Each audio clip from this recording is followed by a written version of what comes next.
ಅವರ ಬುದ್ಧಿವಂತಿಕೆ ಬಗ್ಗೆ, ಅವರ ಡ್ರೆಸ್ ಕೋಡ್ ಬಗ್ಗೆ ಎಲ್ಲ ವಿಚಾರನೂ ಕೂಡ ಇವತ್ತು ಚರ್ಚೆ ಮಾಡಿದ್ದಾರೆ. ಅವರು ಒಂದು ವಿಶೇಷವಾದಂಥ ರಾಜಕಾರಣಿ ಈ ದೇಶದಲ್ಲಿ ಅಂತ ಹೇಳಿದ್ರೆ ಯಾಕೆ ಅಂತ ಹೇಳಿದ್ರೆ, ಅವರು ಇಲ್ಲಿ ಲಾ ಮಾಡಿದರು.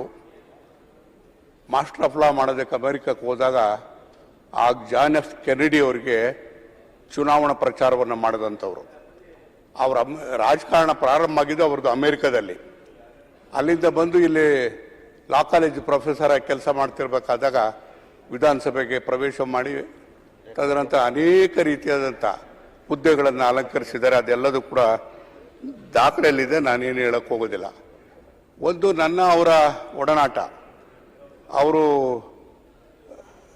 ಕೈಗಾರಿಕಾ ಸಚಿವರಾಗಿದ್ದರು. ಆಗಿದ್ದಂಥ ಸಂದರ್ಭದಲ್ಲಿ ವಿಧಾನಸಭೆಯಲ್ಲಿ ಅವರು ಮಂಡಿಸತಕ್ಕಂಥ ವಿಚಾರಗಳನ್ನು ನಾವು ಸ್ಟೂಡೆಂಟ್ಸ್ ಆಗಿ ನೋಡಿಕೊಂಡು ಅವ್ರನ್ನ ಅನುಕರಣೆ ಮಾಡ್ತಕ್ಕಂಥ ರೀತಿಯಲ್ಲಿ ನಾನು ರಾಜಕೀಯ ಪ್ರವೇಶ ಮಾಡೋವಂಥ ಪ್ರಶ್ನೆ ಆಯಿತು. ಬಹಳ ವರ್ಷಗಳ ಕಾಲ ಅವ್ರು ಬದುಕಿರುವಾಗಲೂ ಕೂಡ ಕೊನೆವರೆಗೂ ಕೂಡ ಅವ್ರ ಜೊತೆಯಲ್ಲಿ ನಾನು ರಾಜಕಾರಣವನ್ನು ಇದ್ದೆ. ಒಂದು ಅವರು ಮುಖ್ಯಮಂತ್ರಿ ಆದಾಗ ನಾನು ಕೃಷಿ ಮಂತ್ರಿ ಆಗಿದ್ದೆ. ಕೃಷಿ ಮಂತ್ರಿ ಆದಾಗ ಯಾವ್ಯಾವ ರೀತಿಯಾದಂಥ ಸಲಹೆಗಳನ್ನು ನಾವು ಕೊಡ್ತಿದ್ವೋ ಎಲ್ಲ ಸಲಹೆಗಳನ್ನು ಕೂಡ ಏಕಾಏಕಿಯಾಗಿ ಒಪ್ಪತಕ್ಕಂಥ ಕೆಲಸವನ್ನು ಮಾಡ್ತಾಯಿದ್ರು. ಅಗ್ರಿಕಲ್ಚರ್ ಇನ್ಶೂರೆನ್ಸ್ ಅಂತಕ್ಕಂಥದ್ದು ಇಂಟ್ರೊಡ್ಯೂಸ್ ಆಗಿದ್ದು ಎಸ್.ಎಂ. ಕೃಷ್ಣ ಅವರ ಕಾಲದಲ್ಲಿ. ಇವತ್ತು ಮಿನಿಮಮ್ ಸಪೋರ್ಟ್ ಪ್ರೈಸ್ ಅಂತಕ್ಕಂಥದ್ದು ಸಂಪೂರ್ಣವಾಗಿ ಕೊಡಬೇಕು ಅಂತಕ್ಕಂಥ ತೀರ್ಮಾನ ಆಗಿದ್ದಂಥದ್ದು ಎಸ್.ಎಂ. ಕೃಷ್ಣ ಅವರಂಥ ಕಾಲದಲ್ಲಿ.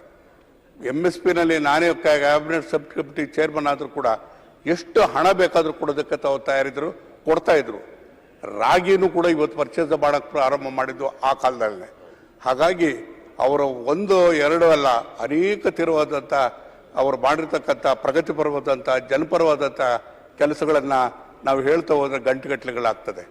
ಆದರೆ ನನ್ನ ಅವರ ವೈಯಕ್ತಿಕವಾದ ಸಂಬಂಧ, ನಾನು ಪ್ರತಿನಿಧಿಸಿದಂಥ ಕ್ಷೇತ್ರ ಅತ್ಯಂತ ಬರಗಾಲಕ್ಕೆ ತುತ್ತಾಗಿರ್ತಕ್ಕಂಥದ್ದು. ಕೇಂದ್ರ ಸರ್ಕಾರ ಘೋಷಣೆ ಮಾಡಿರ್ತಕ್ಕಂಥ ಸೆಂಟ್ರಲಿ ಬ್ಯಾಕ್ವರ್ಡ್ ಏರಿಯಾ, ಅಂತರ್ಜಲ ಇಲ್ಲ.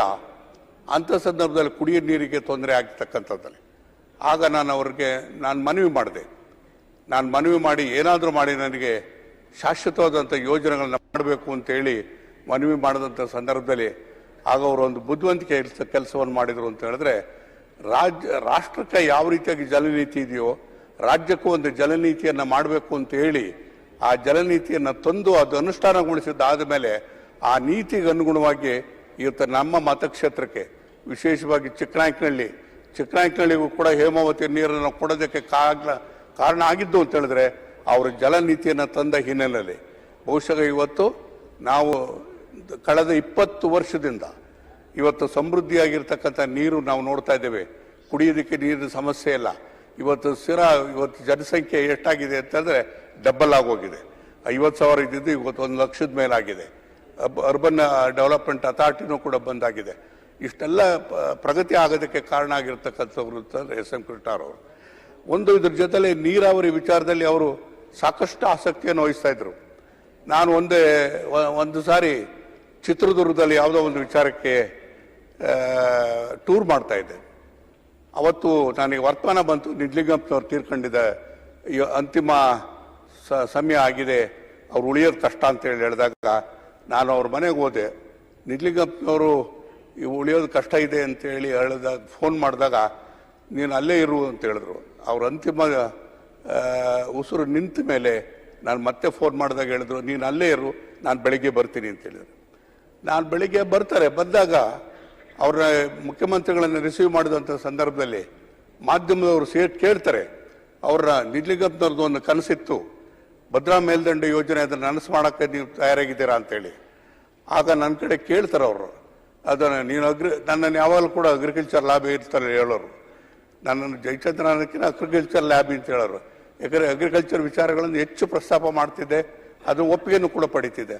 ಆಗ ಹೇಳಿದು ಭದ್ರಾ ಮೇಲ್ದಂಡೆ ಯೋಜನೆಯನ್ನು ಜಾರಿಗೊಳಿಸ್ಬೋದು ಸರ್ ಅಂತೇಳಿ. ಆವಾಗ ಹೇಳಿದಾಗ ನಾನು ಪ್ರಯತ್ನ ಪಡ್ತೇನೆ, ಅವರ ಕನಸನ್ನು ನೆನಸು ಮಾಡುವಂಥ ಕೆಲಸವನ್ನು ಮಾಡ್ತೀನಿ ಅಂತ ಹೇಳಿದರು. ಅದು ಹೇಳಿದ್ದಾದ ಮೇಲೆ ಒಂದು 15 ದಿವಸ ಆದಮೇಲೆ ಪತ್ರಿಕೆಯಲ್ಲಿ ಬಂದಿರತಕ್ಕಂಥ ಎಲ್ಲ ಮಾಹಿತಿ ತಗೊಂಡು ಅವ್ರ ಹತ್ರ ಹೋದೆ. ಆಗ ನಾನು ಭದ್ರಾ ಮೇಲ್ದಂಡೆ ಯೋಜನೆ ಜಾರಿಗೊಳಿಸಲೇಬೇಕಂದ್ರು. ಕೊಡಿಸ್ಲೇಬೇಕು. ಚಿತ್ರದುರ್ಗ ತುಮಕೂರು ಜಿಲ್ಲೆಗೆ ನೀರು ಇರೋದಿಲ್ಲ, ಮಧ್ಯ ಕರ್ನಾಟಕ ತುಂಬ ಸಫರ್ ಆಗ್ತದೆ ಅಂತ ಹೇಳಿ ಹೇಳ್ತಿದ್ದ ಸಂದರ್ಭದಲ್ಲಿ ಆಯಿತು ಇದನ್ನು ಕ್ಯಾಬಿನೆಟ್ ತನ್ನಿ ಅಂತೇಳಿ ಬರೆದ್ರು. ಆಗ ಎಚ್ ಕೆ ಪಾಟೀಲ್ರು ಇರಿಗೇಷನ್ ಮಿನಿಸ್ಟ್ರು ಆ ಪ್ರೋಸೆಸ್ ಆಗ್ತಿರುವಂಥ ಸಂದರ್ಭದಲ್ಲಿ ಸಿಂಗಟ್ನಲ್ಲವ್ರದ್ದು ಒಂದು ಪ್ರಸ್ತಾಪನ ಎಚ್ ಕೆ ಪಾಟೀಲ್ರವರು ಇವತ್ತು ಸರ್ಕ್ಯುಲೇಟ್ ಮಾಡ್ದಲೇ ಒಂದು ಸಬ್ಜೆಕ್ಟನ್ನು ಇಂಟ್ರೊಡ್ಯೂಸ್ ಮಾಡೋಕ್ಕೆ ಪ್ರಯತ್ನ ಪಟ್ಟರು. ಆಗ ನಾನು ಅವ್ರಿಗೆ ವಿರೋಧ ಮಾಡಿದೆ. ನಾನು ಸಿಂಗಟ್ನಲ್ಲೂರು ನೀರು ಅಂತಂದರೆ ಅಪ್ಪರ್ ಭದ್ರಾ ನೀರು ಉಪಯೋಗಿಸ್ತಾ ಇದ್ದೀರಾ, ನಾವು ಅದಕ್ಕೆ ಒಪ್ಪೋದಿಲ್ಲ, ನೀವು ಸರ್ಕ್ಯುಲೇಟ್ ಮಾಡಿ ಕ್ಯಾಬಿನೆಟ್ ನೋಟನ್ನ ಆಮೇಲೆ ಚರ್ಚೆ ಮಾಡೋಣ ಅಂತಕ್ಕಂಥ ಮಾತು ಹೇಳಿದರು. ನನಗೂ ಅವ್ರಿಗೆ ಘರ್ಷಣೆ ಆಯಿತು. ಭಾಳ ದಿವಸಗಳ ನಾವು ಪಕ್ಕದಲ್ಲಿ ಕೂತಿದ್ರು ಕೂಡ ಮಾತನ್ನು ಕೂಡ ಬಿಟ್ಟಿದ್ವಿ. ಆದರೆ ನಮ್ಮ ಇಬ್ಬರನ್ನೂ ಒಂದು ಸಮಾಧಾನ ಮಾಡ್ತಕ್ಕಂಥ ರೀತಿಯಲ್ಲಿ ಮಾಡಿ ಇದು ಆಡಳಿತಾತ್ಮಕ ಮಂಜೂರಾತಿಯನ್ನು ಅಪ್ಪರ್ ಭದ್ರಕ್ಕೆ ಮಾಡಿಕೊಟ್ಟರು ಅಂತಂದರೆ ಎಸ್ ಎಂ ಕೃಷ್ಣರವರು.